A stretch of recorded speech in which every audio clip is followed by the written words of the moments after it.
Miss Minchin is a history teacher. And one thing about her that made her students not like history, because she is an extremely boring teacher. She spoke in a dull tone, making students feel sleepy and uninterested. Her lessons seemed to drag on forever, and the students couldn't wait for the class to end. History again? So boring. Good morning, class. Are you all excited to learn? Today, we will explore the significance of the Philippine Revolution. This pivotal event in our nation's history marked the beginning of our fight for independence from Spanish colonial rule. The revolution was sparkled by various factors, including the execution of José Rizal in 1896, which fueled the flames of rebellion. Andrés Bonifacio and Emilio Aguinaldo were key figures in the revolution, each playing crucial roles in the Katipunan and the fight for freedom.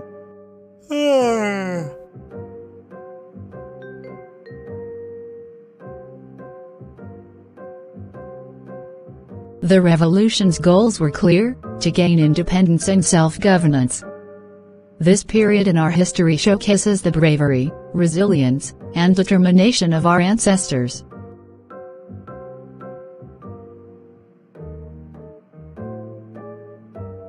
Mr. Santos, why are you not listening in my class? Let me ask you a question. Who was executed in 1986 that fueled the rebellion?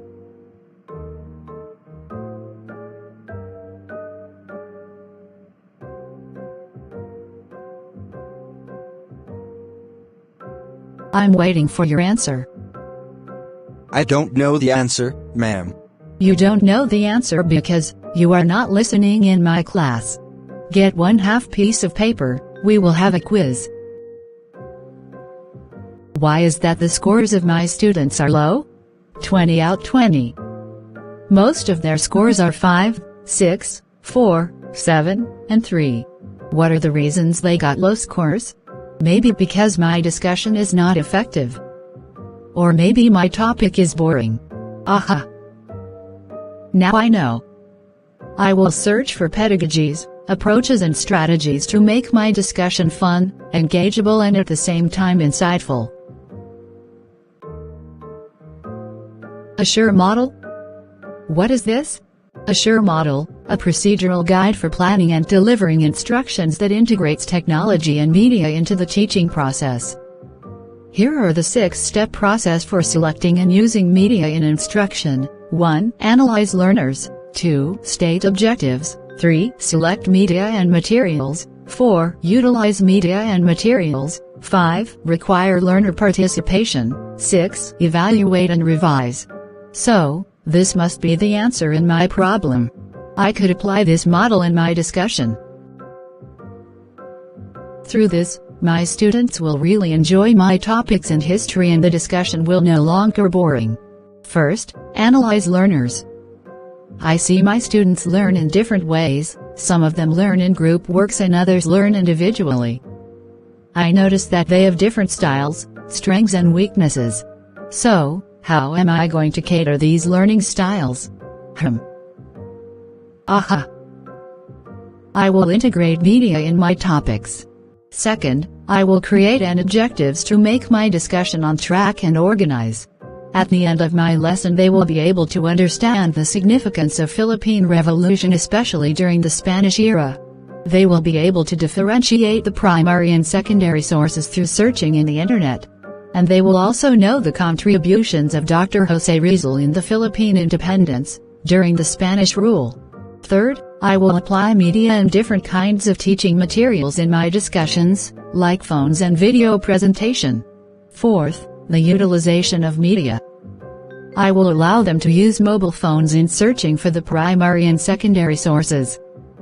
And I will project a short video showcasing the bravery of Filipino soldiers and heroes during the Philippine Revolution. Fifth, I will ask them questions and at the same time, I will also allow them to ask questions and clarifications to make sure that they really understand the topic. Lastly, it is now time to evaluate and revise my plan. 1. I'm done evaluating my learners. They learn differently and has different learning capabilities. 2. I'm done creating objectives and learning outcomes of my topic. 3. The media that I have selected are phones and video presentation. This will really catch their attention, and I'm sure they will enjoy my discussion. 4. I will allow them to utilize mobile phones in searching for primary and secondary sources. In this activity I will make sure that they are using their mobiles for searching and scrutinizing information only. 5. To make my discussion more engaging, I will ask them questions about the topic, and at the same way they can also ask me questions for clarification if they don't understand the topic. 6. I'm done evaluating and revising my plan. At last. I'm done. Oh, it's already late. It's time for me to rest. Good morning. It's time to prepare. Because today will be an exciting day. I can't wait. This would really divert my students' perception about history class. History class will be the most enjoyable class starting this day. Good morning, class. It is such a wonderful day to see you all. Are you all excited to learn history class? Today we will not learning here in the classroom. But, we will be watching video in the computer laboratory. That sounds interesting. Are you all ready? Yes! Let's now go to the computer laboratory. Was a great and intelligent hero who used his pen to proclaim the freedom of the Filipinos against Spanish colonization, and died when he was assassinated on December 30, 1896. A propagandist who started a revolution against the Spanish government to achieve independence and to control the country. His two novels awaken every Filipino to fight for their freedom. Hero who believes in a peaceful uprising rather than a bloody war. He is commonly known as Dr. Jose Rizal.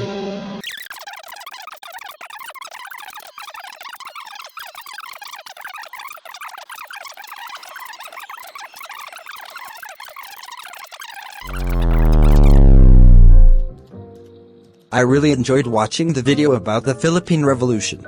How about you? Yeah, I also enjoyed it. That was really inspiring and at the same time educational. If history is always like this, I would enjoy learning history. Peace. Peace.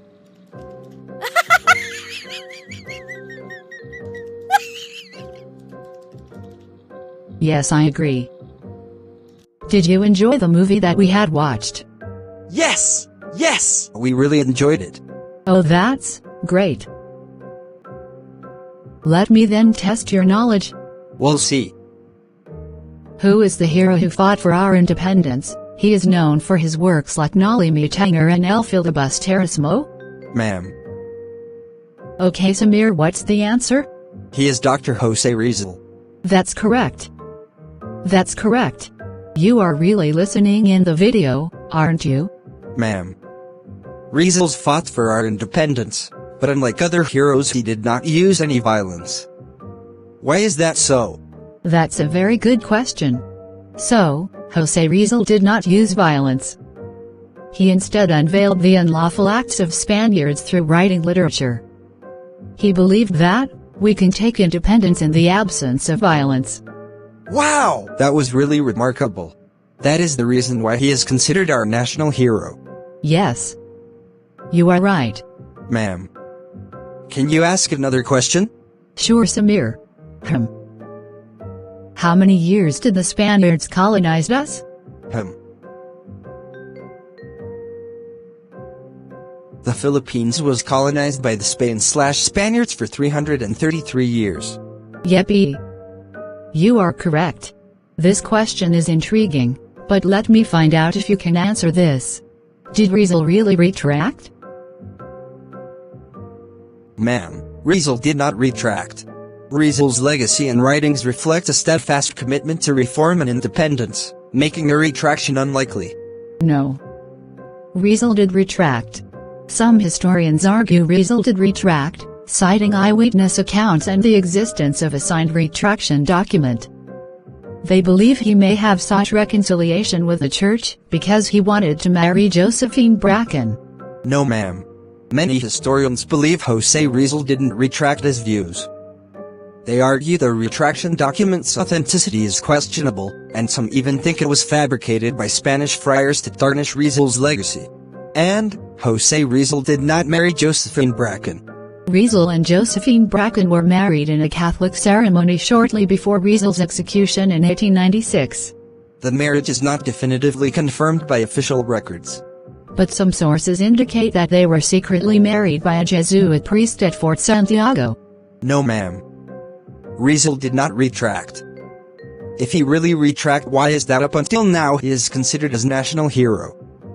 Those retraction documents forged to make people believe that Riesel turned his back to Filipino, but he did not. Maybe those false claims are spread by Spaniards to clean their names. You did research, aren't you? This topic is really debatable. Both claims are right. This lead to our topic next meeting. Using your mobile phones, you will search for primary and secondary sources of the First Mass in the Philippines. Write the author of that source, provide the date, and don't forget to indicate if that is a primary or secondary source. Yes ma'am. I will study in advance. To really test if you understand the topic, the Philippine Revolution, let's have a quiz. Game on. This day is really memorable. I am happy seeing my students learn and gradually loving the history class. After checking their quizzes, it made me flutter seeing scores that are almost perfect. I've seen firsthand how the Assure model can transform a history class from dry lectures to immersive experiences.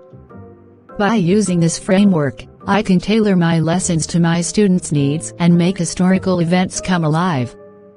It's amazing how much more engaged my students are when I'm using Assure to craft lessons that really resonate with them. Just because I've been teaching for decades doesn't mean I'm too old to learn new tricks.